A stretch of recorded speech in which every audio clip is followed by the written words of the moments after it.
If you're someone considering to take a drop for JEE, don't make the decision. Because 3 years ago, I was exactly in a similar phase of yours, confused, scared, and wondering whether the decision to give another attempt was the right thing to do. But I took it anyway. While I watched all my friends start their new amazing phase of life in college, I had to sit alone and prepare for the same old syllabus all over again. And I worked harder than ever before in my life, only to see a result of 95.99 percentile in my first attempt of mains. And I genuinely felt I made the biggest mistake of my life. But few months down the line, I achieved my goal, and here I am at IIT Hyderabad. And since then, I've had hundreds of students asking me the same question.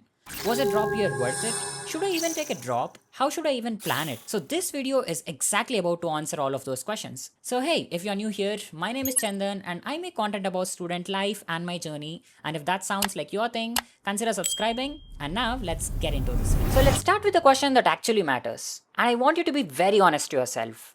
Why in the first place are you willing to take a drop? Is it because of your parents asking you to do it, or is it because your peers are enjoying their dream life at IITs, NITs, or perhaps is it genuinely because you wanted it? Maybe it's an IIT or an NIT, whatever you wanted.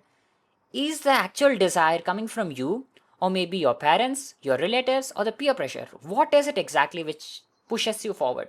Because finding why is really important when you get started in this decision. Trust me, if that doesn't come from your own desire, you cannot cope up in the process. Now, the second question, and this is where most people lie to themselves and only end up failing again in their drop year. And that's because they don't have an idea on how to proceed further. And to answer that, you need to spend enough time analyzing what made you fail, or why do you think you haven't achieved your goal last year. Maybe it's because of the exam pressure you had, or maybe the preparation, or maybe a particular subject, or what exactly is it? Try identifying what's your problem. In my case, I had spent several weeks just trying to figure out what went wrong with me, whether that's a subject-wise weakness, or a test-giving strategy, or maybe my entire preparation. What is actually wrong with you? Why haven't you performed previously? That is very important to you to understand so that you don't try to repeat it again. Because I know students who went from 50 percentile to clearing IIT Bombay, and at the same time had a student with 98 percentile who could not even clear IIT the next year.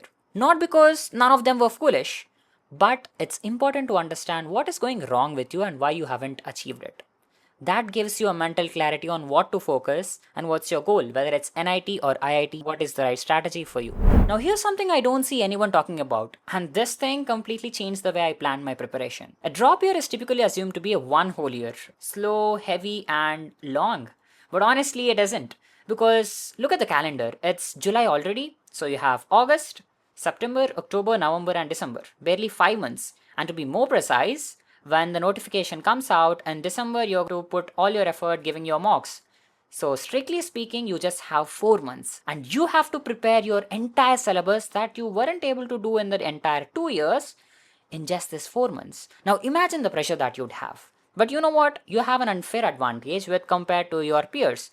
They have to clear their 12 board exams and they have other commitments, whereas you have nothing else but just to prepare, and you can definitely do it if you can plan the preparation well. So you found your reason and you know you got 4 months, and now the resources. So this is one of the most requested things I get asked, and I want to be very straight with you. You already have the best resources that you can get anywhere, and that is your class notes. Your teacher's work of years of experience has already been put up in the notes, so why do you keep looking for the best reference books, this and that? That's completely waste of time. But in case if you don't have your notes, or maybe trying to look for a much simpler version to prepare, then I probably think NCERT is going to be enough. And in case if any of you wanted my short notes or class notes that I used for my preparation, I'll drop a link of my website in the description. Maybe you can check it out from there. And now comes the interesting part. So you got the right resources, but only revising the notes isn't going to help you crack the exam. It's when you actually apply them and solve the questions. And honestly, the only and the biggest and the best resource of finding questions is simply nothing but your previous year questions, PYQs.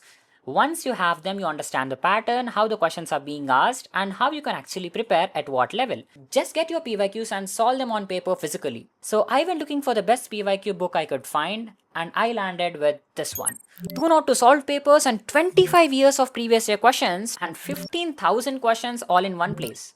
I mean, what else do you even need? And the reason I'd hand this to you isn't just the number of questions. It gives you topic-wise and chapter-wise trend analysis of the past 5 years. So instead of guessing what actually you need to study, you can just look at the particular topic and start focusing on those topics. And while practicing your questions, you can mark them as NR needs revision, TQ as a tricky question with the sticker pack given at the back. The book has solutions for every single question listed there. So in case if you are unable to solve them, you can just look at the solution and try to understand what is the thing you missed. And again, a sweet caution that you don't have to look at every single answer before solving it. Give it some time, try to understand the pattern, and only then, if you're unable to do it, just look at the solution and then come back and try to understand it. This is available on the official Disha website.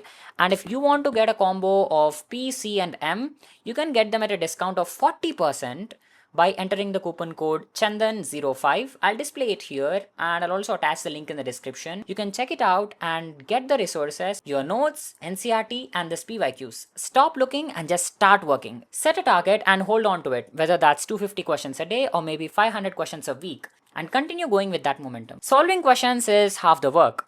You've prepared well with your notes and you have practiced some amazing questions, but the thing that decides your actual percentile is your test day, because you can solve 1,000 questions at your desk and still fall apart in those 3 hours of your test, and that is very crucial. And a lot of you have been asking about what institute I've joined or what coaching program I've been to. I never joined in anything.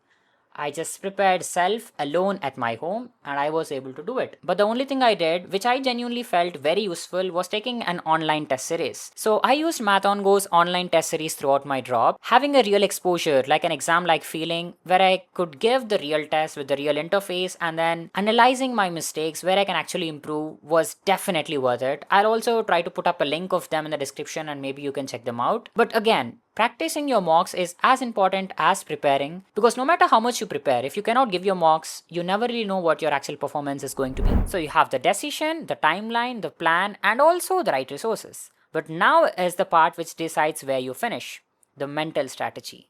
As mentioned before, all your friends are starting their amazing college life, sharing their new experiences and very happy moments, which you will feel very, very sad about because you're missing out everything. You sit in your same room, you prepare the same thing, and you don't even have a guarantee whether you'd actually get it or no. And it hurts. I've been there. But you know what I did? I completely erased my digital presence. No Instagram, no WhatsApp, no connections, literally not even a call. I never contacted my friends because I know that would deviate me from what I'm going to do. And for a lot of you have been asking about how can I be like that? If you want something, you have to give up on something. And that is something you're not going to do every time, right? It's just for 1 year or maybe 4 months. It's just for a couple of months. And when you get it, you're going to enjoy it in the same way. In fact, more than that, but you need to put yourself in control and focus only on your goal until then. And here's some little suggestion that I wanted to give. Try to create a new YouTube account where you can subscribe to only the channels that you actually need and nothing else. No entertainment, not random creators, and even this channel if you feel it's costing you hours. Just keep yourself focused on what you actually need with zero deviation. Now the part that I've been leading up to. 95.99 percentile. Maybe perhaps a drop year means dropping your percentile from up to down. I don't know. But I was really scared to hell. I couldn't talk to anyone. I could not explain it to myself what went wrong. And I was completely depressed for a couple of weeks. But I knew something the result didn't, because I trusted myself, not my marks. And I didn't worry about it too much. I just kept on focusing on what I actually wanted. So remember this, the people who make it aren't the ones who never break. Even if they do, they know how to come back, how to keep up with the struggle, and how to move forward in their life. And that's what this drop year should teach you. To not just give up on your test, to not just give up on your numbers, but keep on pushing yourself to the extent where you believe, where you have given everything that you've got.